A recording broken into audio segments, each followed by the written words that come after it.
চলছে ঈদের ছুটি, আর এই ঈদে ছুটিতে খাওয়া দাওয়া হইহুল্লোড় আমোদ প্রমোদে ব্যস্ত মানুষ।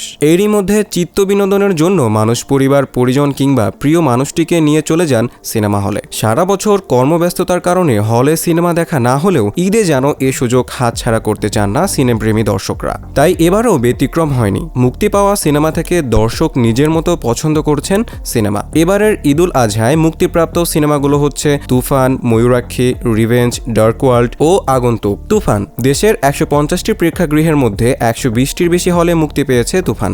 ঈদুল আজহায় মুক্তি পাওয়া 5টি সিনেমার মধ্যে তুফান একচেটিয়ে ব্যবসা করছে। শুধু স্টার সিনেপ্লেক্সে নয়, যমুনা ব্লকবাস্টারেও তুফানের দাপট চলছে। ঢাকার বাইরে সিঙ্গেল স্ক্রিনেও তুফান তুলেছে ঝড়। এদিকে শাকিব খানের সিনেমার মাধ্যমে সিনেপ্লেক্সের ২০ বছরের রেকর্ড ভেঙে নতুন নজির স্থাপন করেছে বাংলাদেশি সিনেমা। সর্বোচ্চ শো ও দর্শক চাহিদা আকাশচুম্বী থাকায় বাংলা সিনেমার অতীতের সব রেকর্ড ভেঙে দিয়েছে তুফান। ময়ূরাক্ষী সিনেমাটি দেখে আমি কেঁদেছি। হৃদয় বিতারক কাহিনী। সিনেমাটি খুব ভালো লেগেছে আমার। ঈদে মুক্তিপ্রাপ্ত ময়ূরাক্ষী সিনেমা দেখে একথা বলেছিলেন এক নারী দর্শক। হলের হিসেবে ঈদ বাজারে পিছিয়ে আছে সিনেমাটি। মাত্র 2টি হল পেয়েছে ময়ূরাক্ষী। তবে ময়ূরাক্ষীর পরিচালক রাশিদ পলাশ বলেছেন, ময়ূরাক্ষী বেশ ভালো চলছে। আস্তে আস্তে ময়ূরাক্ষী গোটা দেশে ছড়িয়ে পড়বে। আগামী শুক্রবার থেকে ময়ূরাক্ষী আরও হল পাবে। এর পরের সপ্তাহে আরও বাড়বে। আগন্তুক পূজা চেরি ও শ্যামল মাওলাকে জুটি করে আগন্তুক সিনেমাটির চিত্রনাট্য তৈরি করেছিলেন সুমন ধর। সিনেমা পরিচালনাও করেছেন তিনি। আগন্তুক সিনেমাটি 5টি হলে মুক্তি পেলেও তেমন দর্শক সাড়া নেই।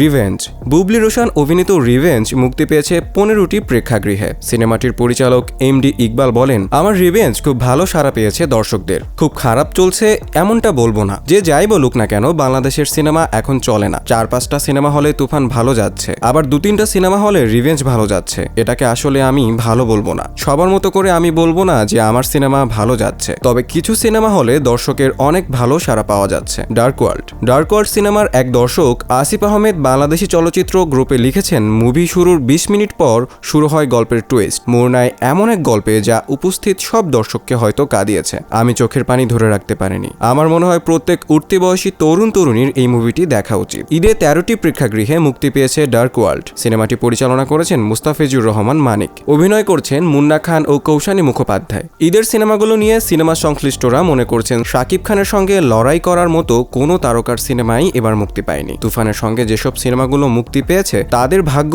কখন ঘুরবে তা বলা মুশকিল। তবে ঈদের দ্বিতীয় সপ্তাহ থেকে তুফান ছাড়া অন্যান্য সিনেমাগুলো দর্শক দেখবেন বলে মনে করছেন সিনেমা সংশ্লিষ্টরা।